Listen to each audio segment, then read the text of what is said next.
Online Manipuri numidangi pau miyeng tabirba pumna mapu thoilai shromna khurumjari ahanbada Ukhru maruiba pau kamjong amadi senapati da Kuki jogi rally chatpada Naga Lupsingna Athingba Thamle Kuki NP gi thawrang makada hayeng August 13 da Kuki jo singna Manipur manungda makoi gi tonganba union territory ama demand tawduna rally ama chatnaba thawrang tawriba si senapati amadi Ukhrul district cha chatpe yaroi haina tongan Naga Lupsingna Athingba Thamle Senapati District Student Association SDS ena cherol ama thoktuna thasi 13 da Mahiroi Loop asigi jurisdiction manungda makhal amata gi rally amadi dharna na chingba pangthokpe yaroi haina Athingba Thamle Kuki Student Organization Sadar Hills na thasi 13 gi ayuk pung 12 dagi hauraga Kaithel Manbi Military Colony KMC dagi hauraga Kangpopi District Headquarter fawba rally ama chatnaba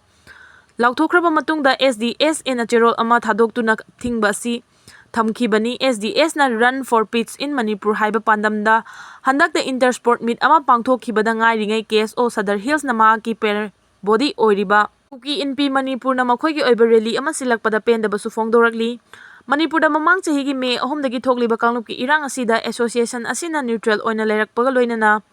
Manipur da mahosagi fibam da hanjilaknaba mari lenaba singda taksinuna lakhibani asiguma chairak asida SDS na jurisdiction manungda rally ama chatnaba tharang tawrakpa laibak thibani maram asina hariba rally asi association asigi jurisdiction manungda chattanaba khanganbaga loinana wafam asida thawoidaba tarabadi maduda SDS na tumina yengduna leiroi masida pamdaba thodok tholakpada madugi daita rally siliba singna pugadabani haina checksin wafam thamlakli HWJIK Manipur da oriba fibam asida Naga miyamna pukning phathana leibinaba amadi association asida sogatpinaba appeal tawraduna association asina mipum khudingmaki interest so andanaba matam pumbada hotnagani haina su fongdorakli panba yabadi Kuki jogi tonganba union territory ama demand tawduna Kuki NP gi thawrang makhada KSO Sadar Hills Thadaw Student Association Sadar Hills Gangti Student Organization Sadar Hills July Wi-Fi Student Organization Sadar Hills na saugatuna Kangpokpi dasu rally si chanaba tharang tawribani amaramda tangkhul katamnaw saklan TKS na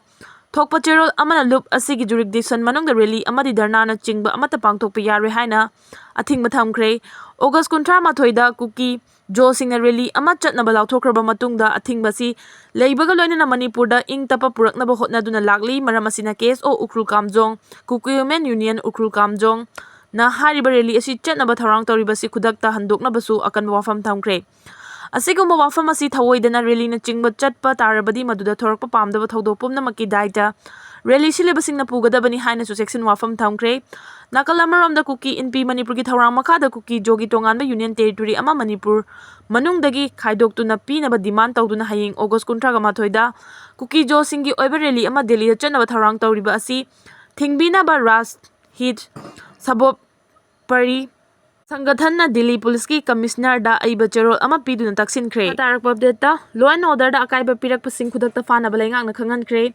Jomi Student Federation amasung Kuki Student Organization na Kangpopi da hayeng August 13 da rally ama pangthokna balauthokpaga loinana lenga ki loisang sing lana establishment sing mai loisang sing thonglo na bakhangan khiba amaga mari lena Manipur lenga ki Commissioner Home and Asok na cherol ama ngasi thoktuna numit asida lenga ki loisang mai loisang amadi lana establishment khudingmak thong hangnaba khangnakre Masigi matangda center amadi state government institution singi makok thongba singna khangankhre loinana law and order da akaiba pirakpa amadi pinaba hotnaba khudingmak khudakta fanaba amadi numit asida security gi akanba section tharangsi lokhatnaba su khangankhre